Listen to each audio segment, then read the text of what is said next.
The first story of the week is with my good friend, Mr. Stefan. Stefan, what's your story of the week? It's about miracle worker surgeon who has become the first Pole to be awarded a fellowship by the American Society for Reconstructive Microsurgery. And that might sound very boring, a very boring award, but actually Professor Adam Maciejewski, a Polish surgeon, has managed to successfully transplant a throat, a trachea, and the bone marrow of a 6-year-old boy, which is a very impressive feat. This poor all in one boy? Yeah, all in one boy, Wow. one 6-year-old boy, very little child, who aged 13 had swallowed some toxic chemicals which had burnt through his throat. That's a very solid advert against. Do you remember the Tide Pod competition? Yeah. People swallowing the Tide Pods. What's that, sorry? It was like an internet challenge, viral internet challenge. Yeah, it was huge. Like kids were eating Tide Pods. You know the little What's a Tide Tide Pods? Pod? For The washing laundry. machines. Oh, The Laundry. little things, like colourful people things, they look like sweets. You don't do Yeah. that. Yeah, anyway.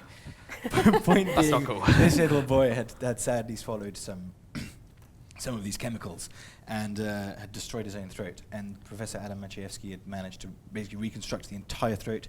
He's also successfully transplanted people's faces, and he's been recognized. He's the first Pole to be recognized by this organization.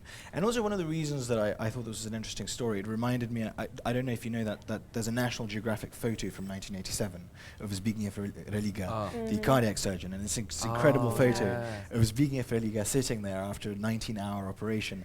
His assistant is asleep in the corner, and there's the patient, and you can see Religa, you can see that the man is absolutely shattered, and he's monitoring the vitals of the patient, and the patient is lying there under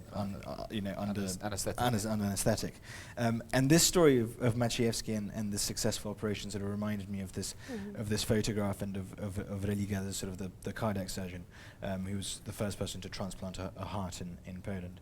So there we are. We have a very talented Pole who's been recognized abroad, and he's doing sort of groundbreaking things. So I think it's quite a heartwarming story. I mean, poor boy, but the boy will now hopefully live. And the interesting thing about Religa is that the patient in the photo ended up outliving Religa. He actually, with his new heart, he went on to live 30 years. Religa was the first ever heart transplant? The first ever heart transplant was in South Africa. South Africa? 1960s. 1960?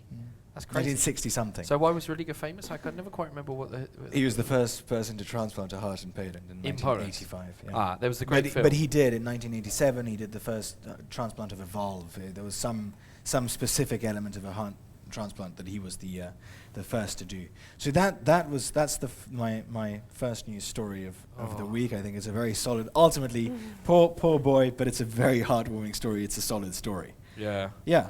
I think that's With a happy ending. with a happy ending. Yeah. And it's got an Hopefully. American angle. So how is Poland perceived in America?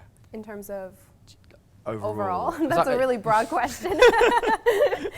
How is the Polish medical sector perceived? Like doctor, I tend to think like Poles should be known for being really clever specialists, especially in those individual fields. We talked about this last week. Yeah. And sometimes we get a bit of a, to use an American expression, a bum rap. You know, we don't quite get appreciated for Polish what think we're jokes. good at. it all Quite a depends big on thing in America. reviews, I think. And if people have a good experience in Poland, I think that carries a lot of weight. So again, like I've said to you, people shouldn't believe everything that they read and hear about, because the reality is much different than I think is perceived abroad. But I think Polish, from my personal experience, I haven't had any issues with the healthcare. So I don't, I've heard horrible things, but I haven't experienced them yet. Have you ever been the butt of a Polish joke in America? Not that I can recall, luckily. So. Have you been to a Polish hospital? No. Yes, actually I did. You know what? You know the oldest, I think the oldest hospital in Wola, it's of tuberculosis and lung disease. My grandfather was there, and I was surprised. It's one of the oldest hospitals, and it was in pretty good condition. They took very good care of him. He was eating better in this hospital than at my grandmother's house. He was getting I hope she's 3 not meals a watching. day. Oh. No, because they gave him dessert. So he was very well taken care of. So I was very surprised. So he was here when though? A few weeks ago, actually. Oh, because your grandparents still... Yeah, my grandparents are alive and well in Ostrołęka. That's and right, I they came just here remembered to this. have a surgery. Whilst we're on the subject of medical stuff, I was also pleasantly surprised when I went to a Polish hospital.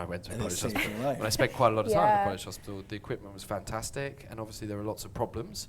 But I was expecting something significantly worse than the British health system, and I didn't actually get that. And Exactly. I've been in both. Yeah. Okay. Well, thank you, Stefan, for that inspiring story. The first of the week, and guys, look after your children so they don't get Yeah, into a don't let them situation like swallow. Timmy. But Lock it up. boy, oh boy, are we lucky to have people as dedicated and talented as Adam Maciejewski. So thank you very much for that heartwarming story, Stefan.